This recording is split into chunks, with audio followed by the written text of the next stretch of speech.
Olá, tudo bem? Eu vou apresentar para vocês a atividade das práticas profissionais 5, Educação Física. Eu sou o Thiago Ribeiro dos Santos, aluno do curso de Bacharel de Educação Física. E hoje, na aula, iremos abordar dois assuntos: contração muscular e fibras musculares. Primeiro tópico de hoje, vamos falar sobre contração muscular. Entender quais são os tipos de tecido muscular e, em específico, o tecido muscular esquelético. Então, no nosso corpo humano, temos três tipos de tecido muscular.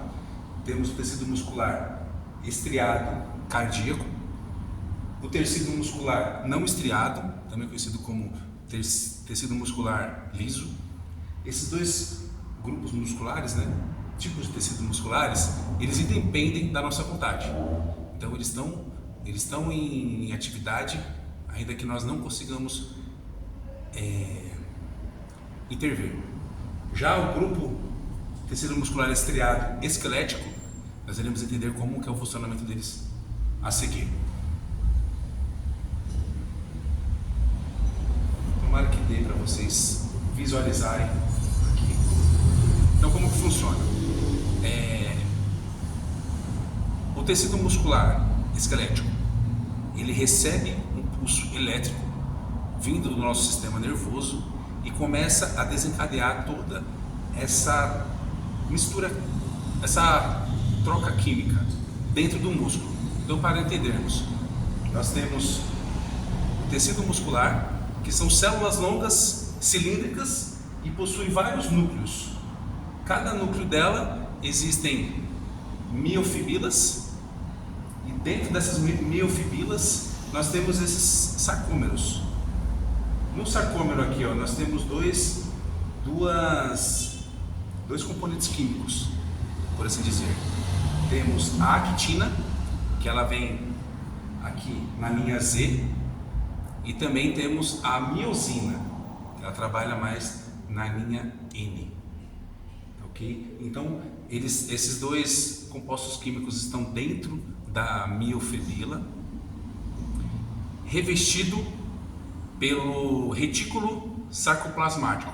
O retículo sarcoplasmático, ele é, além de outras composições químicas, ele é cheio de cálcio. E esse cálcio vai agir para que haja essa movimentação, esse encurtamento do sarcômero. Tá ok? Então, para vocês entenderem, quando houver esse estímulo elétrico que vem pelo tubo T no tecido muscular, a inserção do cálcio também nessa mistura e a transformação do ATP por meio da miosina vai transformar o ATP, e aí com isso ocorre o encurtamento do músculo.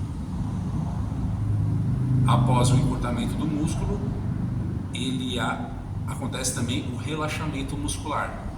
Então, sempre nesse processo de encurtamento e relaxamento, a inserção de cálcio, saída do cálcio, a transformação do ATP também. Tudo isso ocorre a contração muscular. Tá ok? Agora eu vou falar um pouco sobre as fibras musculares. Existem três tipos de fibras musculares.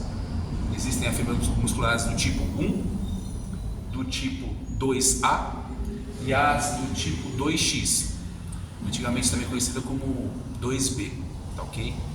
Então, para vocês, jogadores de futebol, para vocês entenderem por que nós damos ênfase em determinadas posições do jogo, para cada tipo de treino, para aquela posição específica, é vocês entenderem essas fibras musculares. As fibras musculares do tipo 1, elas são fibras mais lentas, então elas são oxidativas, ou seja, elas trabalham mais com oxigênio, elas absorvem mais oxigênio, trabalham mais com oxigênio. Então isso torna elas uma cor mais avermelhada, por isso que elas são conhecidas também como fibras vermelhas. Então quem tem em sua composição de tecido muscular mais características da fibra 1 são pessoas que são mais resistentes. Então pessoas que são mais resistentes aguentam mais estímulos, mais cargas, mais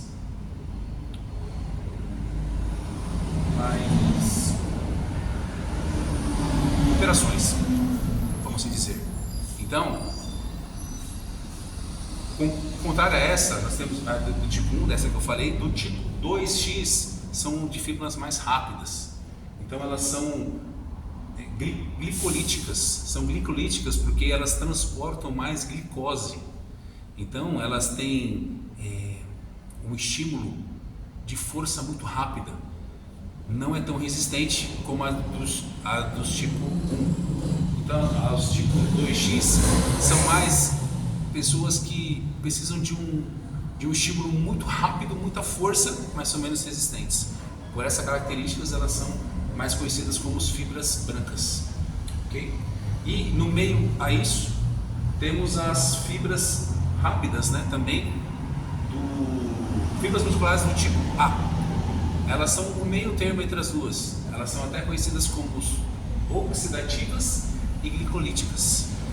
Então elas não deixam de ser menos resistentes e serem mais elásticas também, né? Então ela é o meio termo das duas. Aí você me pergunta, professor, mas então quer dizer que só tem um tipo de tecido muscular em mim? Ou eu sou do tipo 1, ou eu sou do tipo 2X? Não, nós temos os 3 tipos de fibras musculares. E aí é onde nós trabalhamos os estímulos corretos para serem desenvolvidos em vocês esses tipos de fibras musculares que nós almejamos, né, melhorar, ok? E aqui eu coloquei o exemplo. Nosso meio de campo. Os jogadores são os jogadores que mais percorrem distâncias durante uma partida. Então eles têm que ter as fibras do tipo 1 bem resistentes para aguentar uma partida, um tempo e o segundo tempo da mesma forma, com o mesmo rendimento, ok? Então temos também os laterais.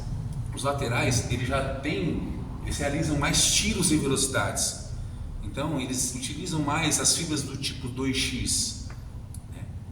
E mais um exemplo, temos os nossos atacantes. Eles percorrem menores distâncias, mas normalmente em grande velocidade. Então eles estariam ali quase no meio termo. Eles têm que ter uma resistência física, mas têm que estar preparado para qualquer momento ter uma elasticidade, né?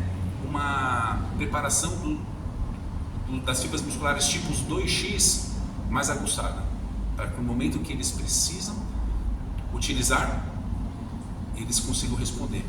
Então, para vocês entenderem por que há essa individualização e que nós trabalhamos aqui no nosso time de posições e tipos de treino. Existe o dia do treino coletivo, todos vão fazer a mesma atividade, mas na parte física nós temos que trabalhar essa individualidade para que vocês possam chegar no seu nível máximo, ok? Aqui eu fiz uma comparação que vocês podem me responder. Uma corrida, temos 2 tipos de corrida, uma corrida de 1.500 metros e uma corrida de 100 metros. Quais os grupos musculares, quais os tipos de fibras musculares vocês acham que cada corredor tem que ter mais acentuados em cada um, tá? Então, a corrida de 1.500 metros, com certeza, vai exigir mais força, né? Mais fibras lentas. Precisa de ser mais resistentes e menos veloz. Ou seja, vai trabalhar cadenciado, vai ter mais resistência, porque com certeza o estímulo vai ser mais duradouro, ok? Já a corrida de 100 metros são as fibras rápidas que vão ser mais exigidas. Então ele vai ter menos resistência, porque não tem como manter um pico de força por muito tempo, né? Então o que acontece? Então vai ser bem mais veloz, só que menos resistente, tá bom? Espero que vocês tenham entendido essas informações, ok? Bom, muito obrigado. E aqui estão os meus contatos, se alguém tiver alguma dúvida agora ou posterior, aqui está o meu Instagram e meu e-mail. Agradeço a atenção de todos.